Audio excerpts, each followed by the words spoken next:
Tonight on Missing Persons Unit, police caught up with 15-year-old runaway Cora Hutton last week.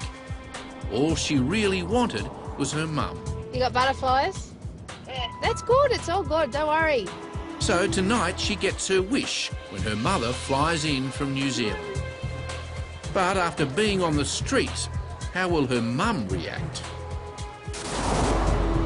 Also tonight, in the Northern Territory... The investigation found that she actually had known with mother and brother the night before, and that was the last that the family had seen her. Ronya Lavoni vanished 28 years ago. Now, new evidence could give her mother the answers she's longed for.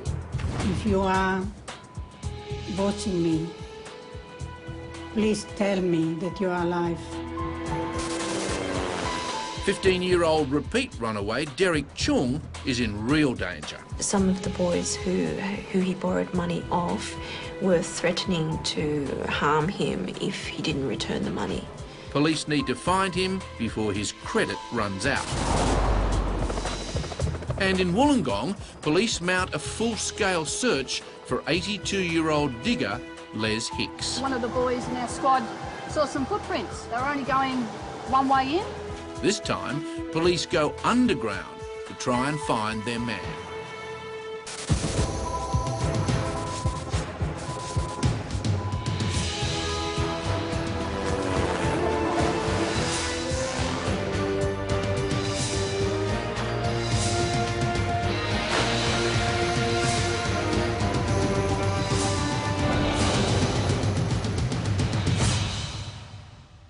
Hi and welcome to Missing Persons Unit.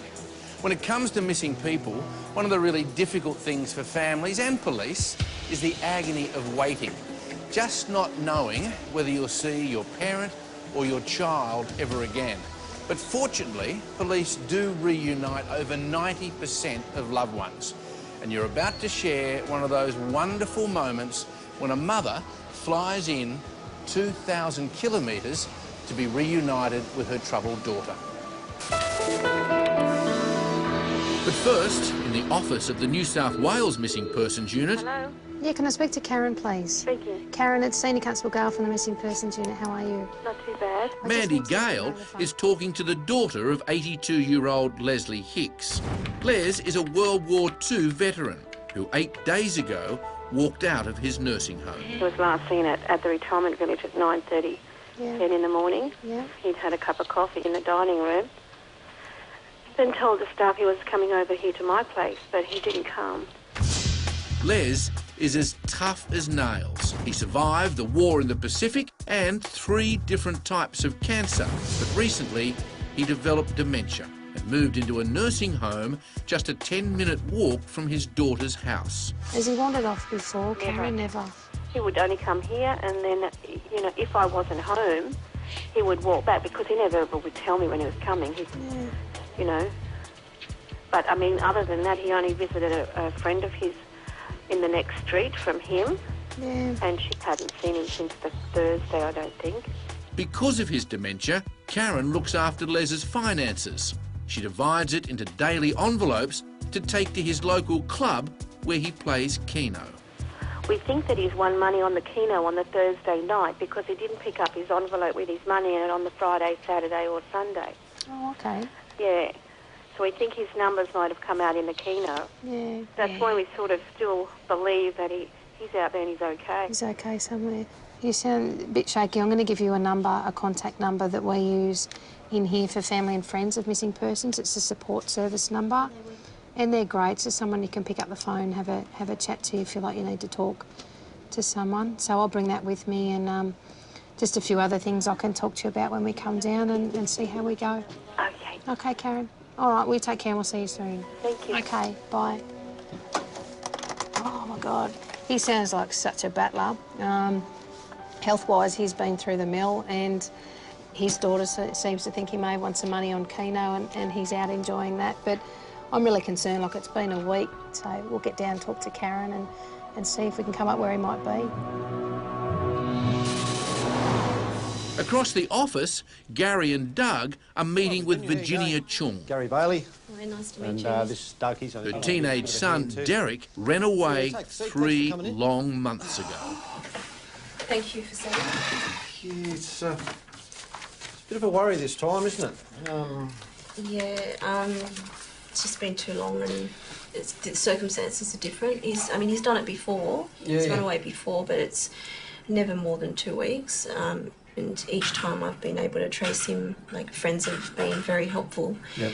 And his usual group of friends that always try to, tell him to go home. Yeah. So, but this time none of them have had any contact with him whatsoever.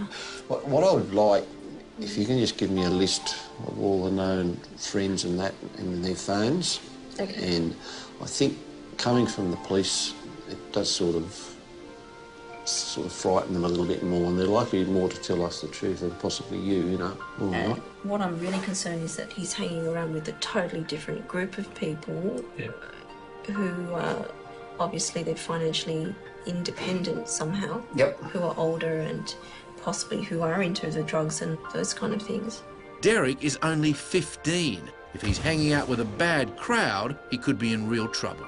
The last couple of times he's run away, he's had to borrow money to survive. And some of the boys who he borrowed money off were threatening to harm him if he didn't return the money.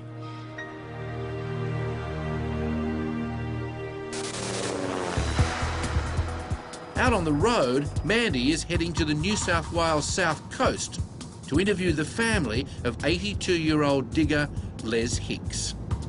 With elderly people compared to teenagers tend to keep closed doors, I guess, where their friends are involved. They don't like to admit that, yes, they know where they are or who they're with. With the elderly people, if they come from a small town, it's quite good. Everybody knows everybody, but without knowing he's definitely in the area, it can be very hard. Like, he could be anywhere. We don't have a definite lead of where he's headed, so at the moment we're flying blind. Les is well known in his community for all his charity work and his birthplace. He was the first baby born in Wollongong Hospital. Oh, was he? Yeah.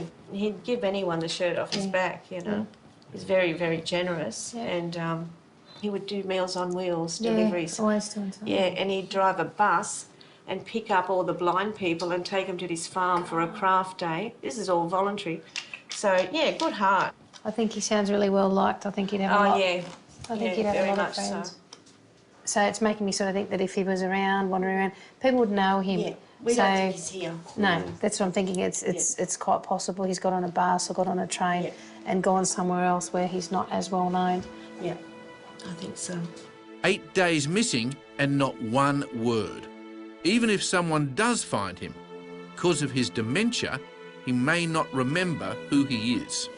I kind of just keep thinking positive, that he is a tough old bugger and determined. So if he's trying to get somewhere, he'll do it. And I only sort of lose grip a bit when it's bad weather, that I'm worried that he's, not sheltered,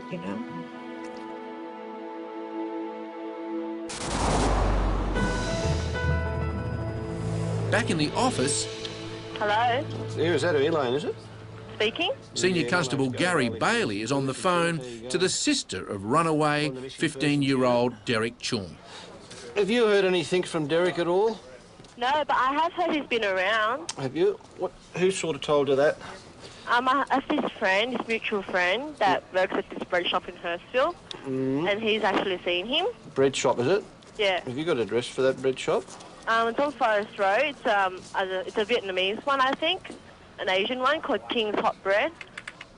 But I'm sure he goes to Miss Saigon to eat this Vietnamese shop in Hurstville. Miss Saigon, is it? Yep. I just sort of wonder what he's living on for so long, Yeah, I have my doubts about that as well. Your mates will only support you for so long. All right, well, thanks for that, and I may be in touch again, all right? Yep, you're very welcome. OK, then. Thanks a lot. Bye. Bye. The main thing is at the moment that he seems to be around, an odd person sort of seeing him here and there, so I think he's just hiding, and just doesn't want to go home.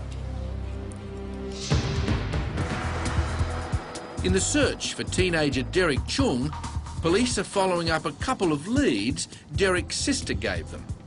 We're going over to Hurstville. We're going to call into a bread shop here where apparently someone may have seen Derek a couple of weeks ago. And then there's also a report that he may eat in a Vietnamese restaurant here, so we'll pop in there too and might put a couple of posters up so we can find out. There you go, mate. I'm Gary Bailey for the missing persons. So this is Doug. Okay. Hello. How are you? Mate, just over here, I don't know whether you know him or not. Got a young bloke that's gone missing. You know of him? Not really. No?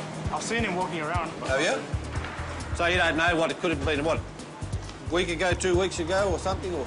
I'm not sure because I'm busy with the business all the time. Yeah, you would be busy too, yeah. While it is a positive sighting, police don't know when Derek was last here, so they move on to his favourite restaurant. Hey, mate, I'm from the missing persons. Do you know this chap at all? Yeah. Derek? Yeah, he's a regular. Regularly comes? Yeah. How long since you've seen him? Last 2 weeks. 2 weeks ago? Yeah, last 2 weeks. It's obvious Derek's well known by all the local businesses. And his mates. Hey boys, how you going? Look like you look like you know him. Yeah, we do know him, but we don't know where he is. How long since you've seen him? Ages. More than half been calling us as well, telling us to look for him. Do you know his mum? Yeah. Yeah, she's very worried, you know. But if you happen to find out something, just call into the police station and tell them, you know, because we just have to find him. Okay. Right. Thanks, boys. Derek has run away in the past and has always returned. So, as far as his friends are concerned, Derek is up to his same old tricks. But his mum, Virginia, knows that after 3 months with no word, that Derek's disappearance this time could be more serious. Derek, I want you to know that we're all worried about you. The whole family is worried about you. You know we love you. And no matter what you've done or for whatever purpose, please contact me. I'd like to know that you're safe and that you're well and that you're healthy and that you're happy, most important of all.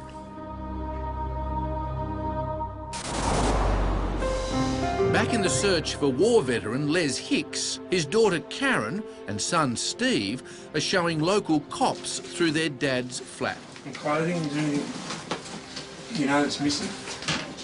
No. See, all his jackets are here, and I mean, it's not like him to go off without a jacket. You know, if he didn't have this one on, he had that one on. I'm surprised he hasn't taken this leather jacket with him because rain, hail or shine, he wore it everywhere. Even across the road to the club, you know, so that's a worry, you might say so.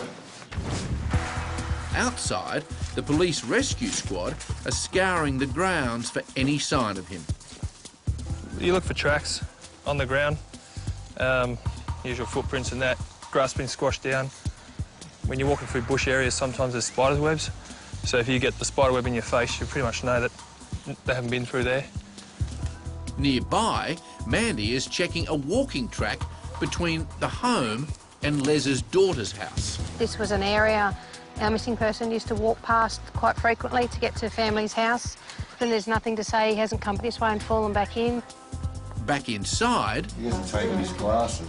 No, they mentioned that. Is that a spare pair or...? I don't think so. I'll have to check with Shirley. And without his glasses, Les is as good as blind. I'm feeling the worst, to be truthful, because he's a tough old fella, but because of his health, his medication, his eyesight especially, and then we don't know if he had any money or not, so... So after 9 days with no warm clothing, no money and virtually blind, the odds are stacking up against Les. Back on the Cheong runaway case, Gary and Doug are on the beat in the city's south. Up this way up. They're hoping kids at the local cyber cafe might be able to help. Hey, boys! Can I just have your attention for a minute? I'm just looking for someone. I want you to just have a look. Do you know him? This boy? No? Haven't seen him? What about you, mate? Do you know him? Yeah, he used to go to my school. Did he? Yeah. How long since you seen him? A few weeks. Few weeks? Whereabouts you reckon you seen him? He was near this Meridian Club. Oh, the Meridian Club, yeah? Near there. Yeah. He was walking past. A couple of weeks ago? Yeah. Okay, good on you. same old story. No one's seen him for a number of weeks, apparently. But he does come here quite often. So we spread the word around and see what happens. On the case of 82-year-old digger Les Hicks, Wollongong police are continuing their canvass of the area where he disappeared. Yeah, we're just making some inquiries about Leslie Hicks, the missing person from the nursing home up the road. Oh, right. So you don't know anything about that, do you? Oh, just what I've read, that's all. Yeah, you haven't seen Leslie around? No. You haven't seen him in the area at all around here recently? I haven't seen him, I think. You haven't? Police also visit his old address, just a few blocks from the nursing home. No, do I? And although Les hasn't lived here for some time, it's common for dementia sufferers to return to their past. Do you remember this fellow living there? It's a familiar face, but I cannot recall. It must be a long, long time ago. Yeah, it was. It's now been 10 days since Les vanished. Police and his family are beginning to think the worst. Oh, please just let the police know where he is so that we can get him home. You can just try and get into the police or let the police know.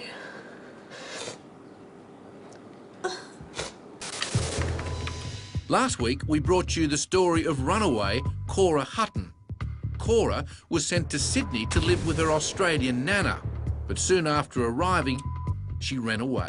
No, I know where they are. Why don't I believe you? Boy, he's so secretive when we pull up and all that. What's going on? And as usual, police got the teenage runaround. If she goes and does something silly, how are you all going to feel? All I want to do is see her. She's not getting locked up, I'm not doing anything. I just want to know she's alive and well. That's all I want to do. Guys, don't run. Police finally caught up with Cora, but she wasn't happy. Cora, come here. No, come here. Come here. But Mandy managed to reason with her and discovered what the problem was. And your mum said she would drop everything to come over here to be with you, if that's what you want. Is that what you want? I want her to move over here.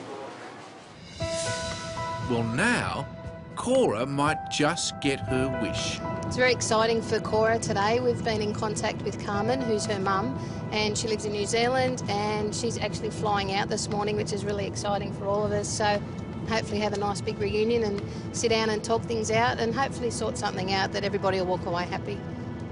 So while Mandy works on reuniting Cora and her mum,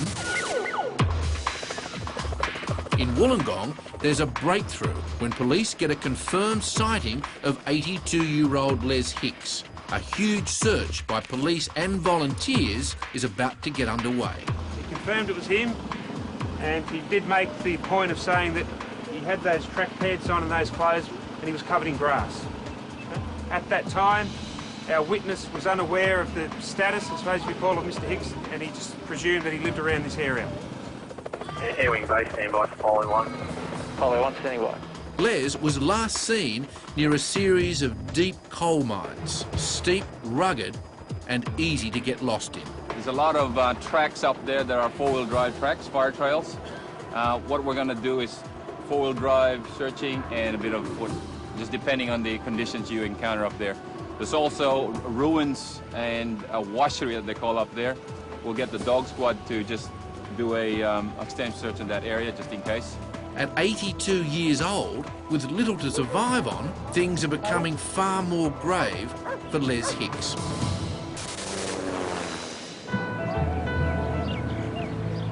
Meanwhile, back in Sydney, Mandy and Joe are picking up teenage runaway Cora Hutton. They're taking her to the airport to meet her mum, who's about to fly in from New Zealand. Oh, look at you two. How are you? Good. How are you? Excited? Look at you, all spruced up. I'm going to see my mum. Good. So how you feel? Like, are you worried, like what she's going to say, or you just because you haven't seen her for a long time? I'm glad. I'm going to see her. Cora is about to see her mum for the first time in 3 months. And as she arrives at the airport, she's looking pretty nervous. We know whether we'll go A and B or C and D. But as soon as she spots her mum, Carmen, it's obvious that's who she's needed all along.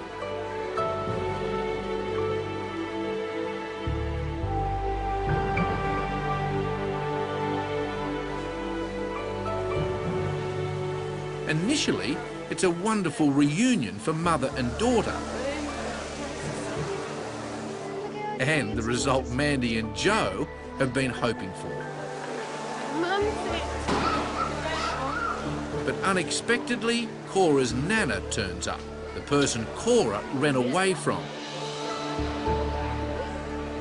And all of a sudden, Cora seems to have lost her mum all over again. Here to see the family. Cora is obviously not happy to see her nana taking the spotlight here at the reunion. Police will certainly have their work cut out to try and make things work between this trio.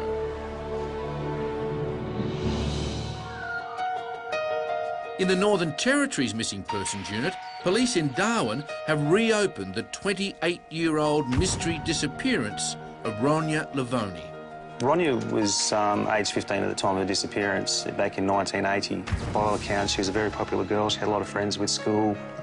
She was just your typical 15-year-old teenager. She liked to party. She liked to go out with her friends. The investigation that was conducted at the time found that she actually had an argument with mother and brother the night before, and then she went to her bedroom, and that was the last that the family had seen her. The investigation found that she actually had intended to run away with another school friend. They were to run away on the night that she actually disappeared.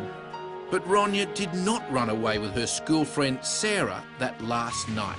And the next day, Sarah's brother, who is now dead, saw something crucial to the investigation. The information was that on the night, or the morning after her disappearance, he was at a residence across the road and he located a school bag. He identified it as being Ronya's bag because she had a habit of writing down names of boys she had crushes on. So this school bag was always in her possession and she was known not to go anywhere without it. The information was it was actually a bus in the yard at the time, and this gentleman saw the bag, which was Ronya's school bag, in the actual bus. Detective Kerry Harris now needs to speak to Ronya's mum to see if she can shed any further light, particularly on why the 15-year-old school bag was seen in an abandoned bus on a vacant block across from her own home.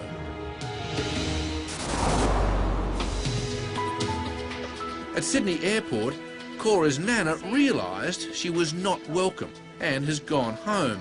It's now when cops like Mandy Gale go those extra steps to keep families together. Before you sort of left today, what we wanted to do was just have a chat with what's been going on and trying to sort something out where everybody's happy and Cora's find somewhere for home up here or back with you or whatever. Carmen always thought Cora was happy living with her nana, but she wasn't. She's mean to me. She's probably mean because she cares for you. It's like a cruel to be kind type thing. And different generation, I guess. It's the age gap. No, she's just me. Carmen wants to believe her mother was trying to help, but she also knows sending Cora back there to live with her is no longer an option. I think we need to work on Cora feeling safe to come and talk to me and not run when there's a problem. Or so at this stage I'm looking at taking Cora home. But I don't want to go back to New Zealand. Yeah, I didn't think so. Cora's mum certainly has her work cut out for her. Over the next few days, she'll need to convince Cora to return to New Zealand with her, and Cora's very future depends on it.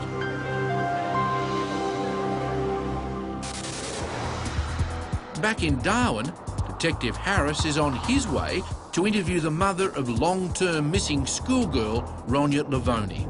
Obviously, the family's still very much up in the air. The matter has been unresolved for nearly 28 years, so Mum's coping as well as can be, but obviously at this stage she is looking at some form of resolution and further answers in relation to what happened to Ronya. Knock, knock. You there, Elsa? Elsa brought her family up in this house and remembers the day her 15-year-old daughter disappeared like it was yesterday. When she disappeared, we have a disagreement, and I was very upset with her. And Ronya was in her bedroom. Yeah. And she was very upset also. I mean, maybe was very disappointed of me. And she would not come out. And then when I woke up in the morning, I went to her bedroom, and there she was gone. Okay. At the time she disappeared, who was actually living in the house here? It was me, my son, myself, and Ronia. Anybody else? No, because I went to the police and they got this man out of my house. All right. Was that before Ronia disappeared, or? I think so, yes. It was before. That man was at the time in an on-off relationship with Elsa, and when Elsa ordered him to leave, he moved into the old bus across the road. A couple of days after Ronia disappeared, a school bag that this person believes was owned by Ronia was located or seen across the road in what is believed to be a bus or a partially built house. Do you have any recollection of that? No. No? This what Lee told you? Yes. Right. Yeah. No, I don't remember any bus. Yeah. Elsa may not remember the bus, but admits during that time in her life she was full of doubts. I had problems at this time in my life, big problems, and I would not listen to her. She was calling out to me, Mom, I have to talk with you, and I just couldn't do it. I was full of pain. I was very close, yeah. I was trying to please her in every way, and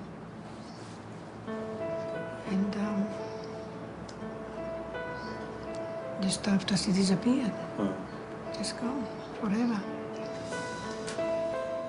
Elsa still wrestles with her guilt today over Ronia's disappearance. She even keeps Ronia's bedroom set up as a shrine, hoping that one day her daughter might return. If Ronia is alive, she'd be 43 and maybe a mum herself. I would like to say to Ronia, if you are watching me, please tell me that you are alive. And just come home. I'm still waiting for you after 28 years. I love you. I always did. Always loved you.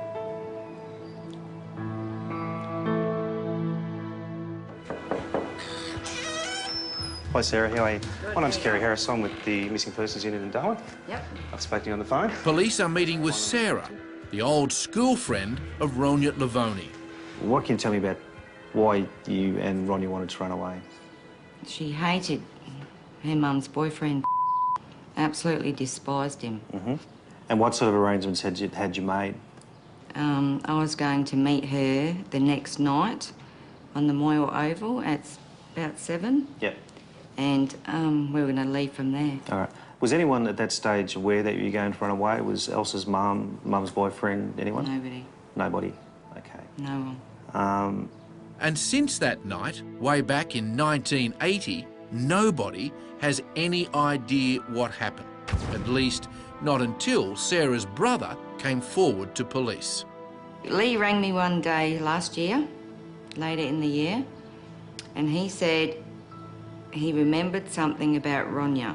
And he said that he remembered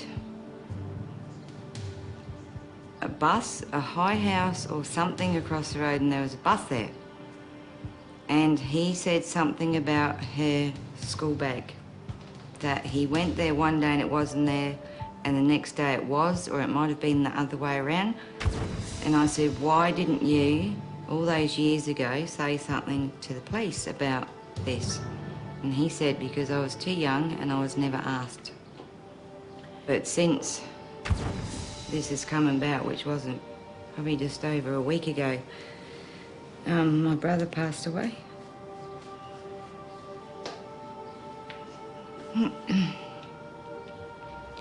So I'm still very raw about that. And I actually wasn't going to do this interview, and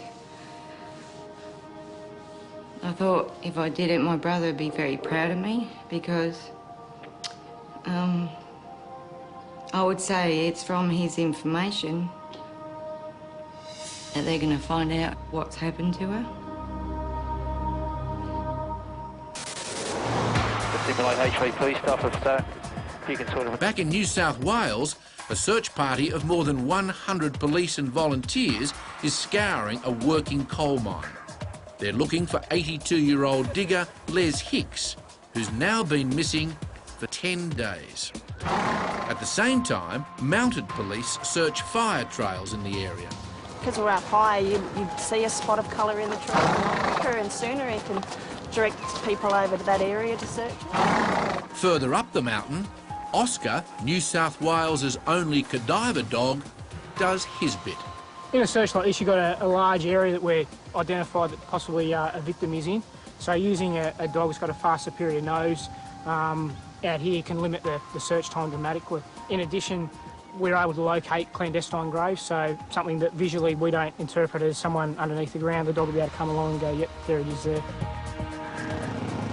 And police trail bikers head off into even thicker bushland, searching for any signs of Leslie. Mandy and Gary head up to an old mine shaft where volunteer rescuers may have a promising clue. Came up here on the road and one of the boys in our squad saw some footprints. They were only going one way in, so if you guys want to come and have a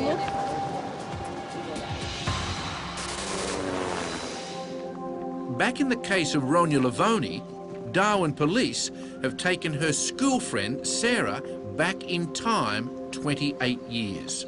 They brought her here to the land across the road from Ronya's house.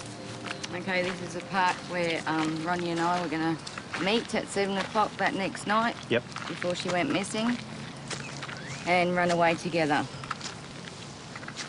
I never did come back to this park because she'd already gone the night before, and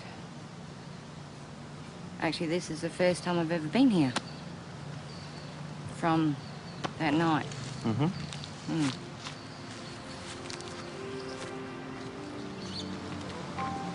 I think that bus was jammed up in that corner. So this corner here where the swimming pool is? Yeah. Do you remember if anyone was living in the bus or if it was just sitting there? No, I don't recall. Like, I can't remember.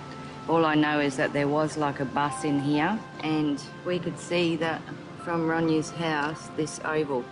It might have been difficult for Sarah to return here, but for Detective Harris, it's confirmation that Ronya's suspicious disappearance started here.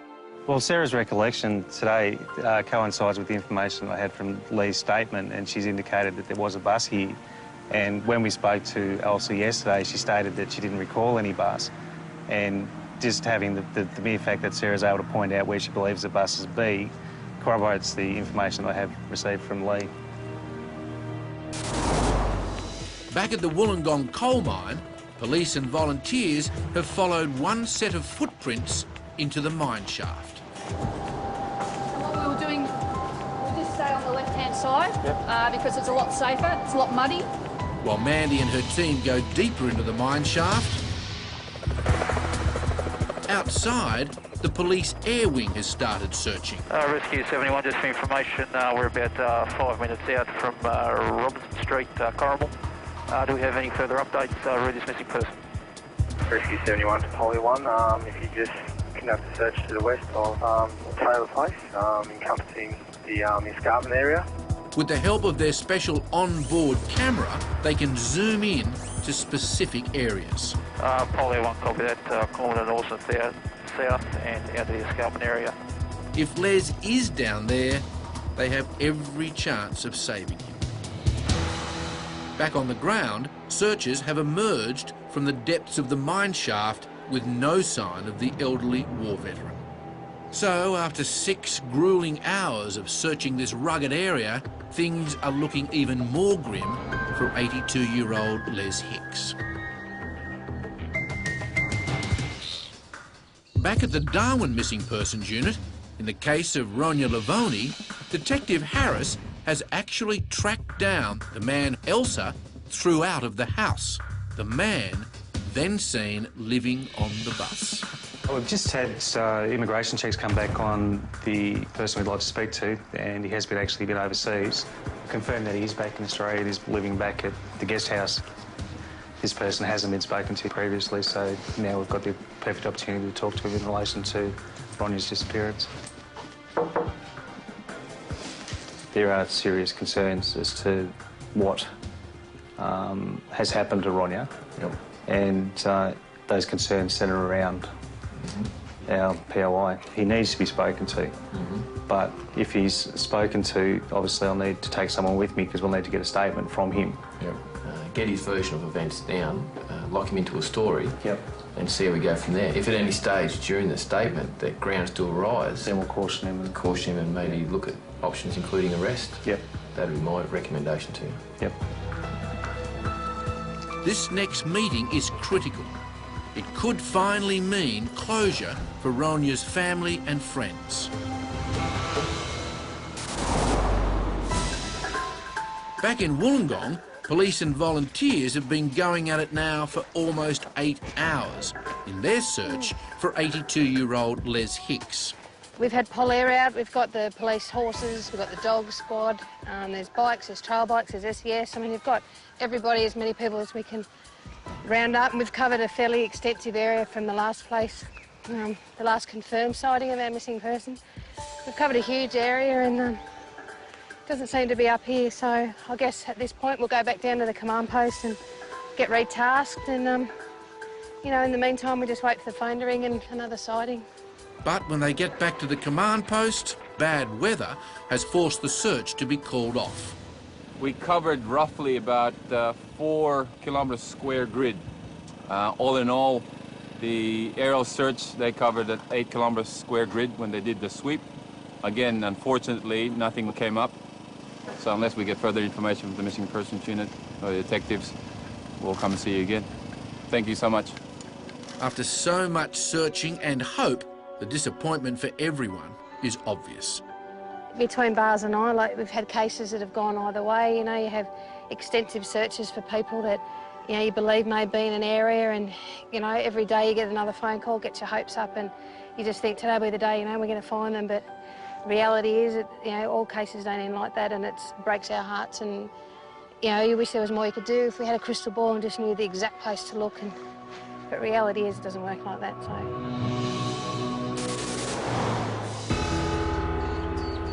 North in Darwin, detectives are about to come face to face with the man they're sure has information about 15-year-old Ronya's disappearance back in 1980. But because it's a sensitive moment, police ask our cameras to stay back.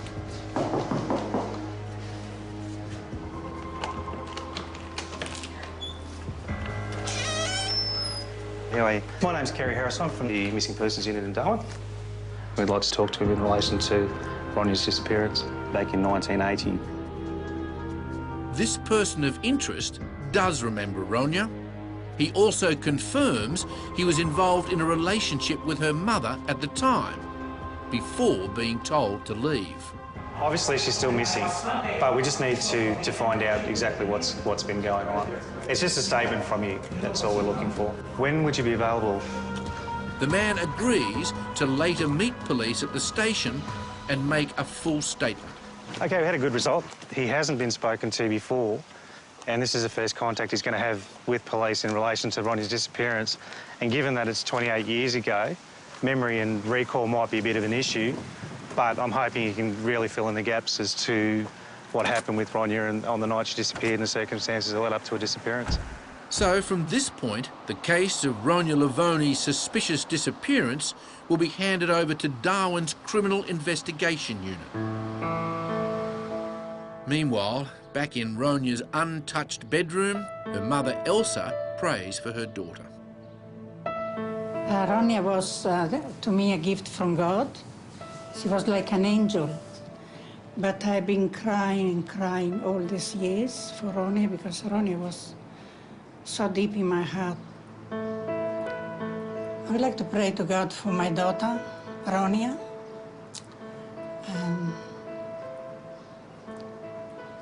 I ask you, Lord, once again that you may let me know something about her. It would be a great miracle if she would be still alive. I just ask you, Lord, that you bless Ronia and all the missing persons throughout the world. We trust everything into your hands, Lord.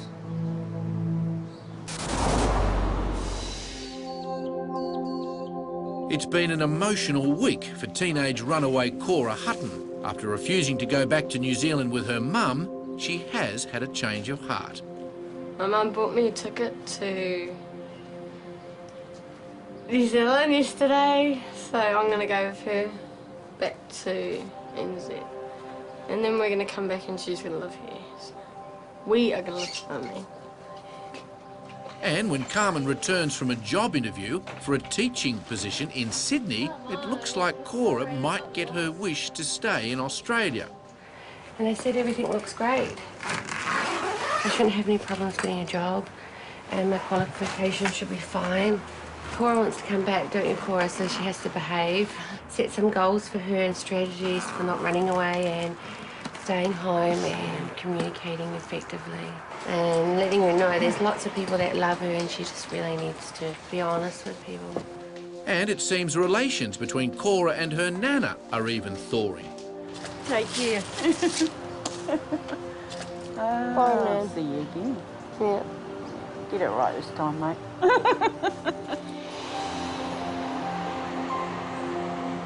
If Cora learned anything, it was just how much her family means to her. Yeah, I miss my family.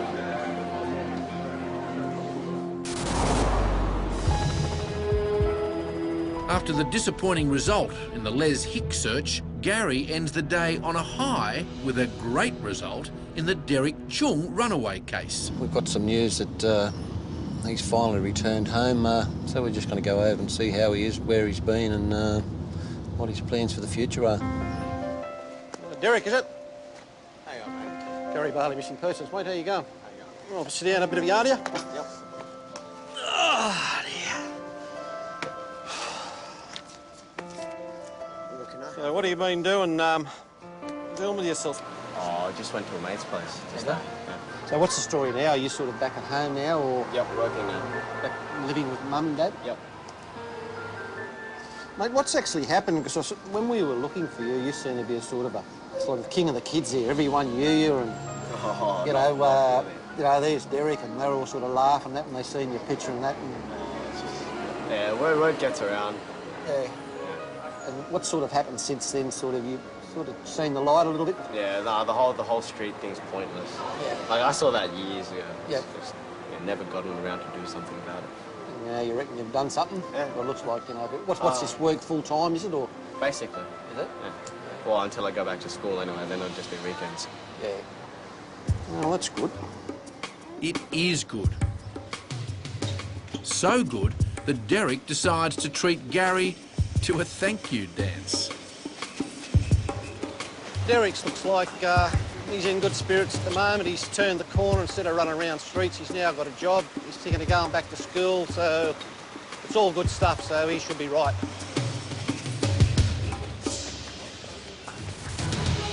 Every year, over 35,000 people go missing. Have you seen 82-year-old Iris Braidwood, who disappeared from Cronulla, New South Wales in 2003? Or 62-year-old John Connor, last seen in Adelaide in 1985. And 63-year-old Deirdre Cunningham, missing from Maroochydore, Queensland in 1994. If you have any information, please call 1-800 333 000.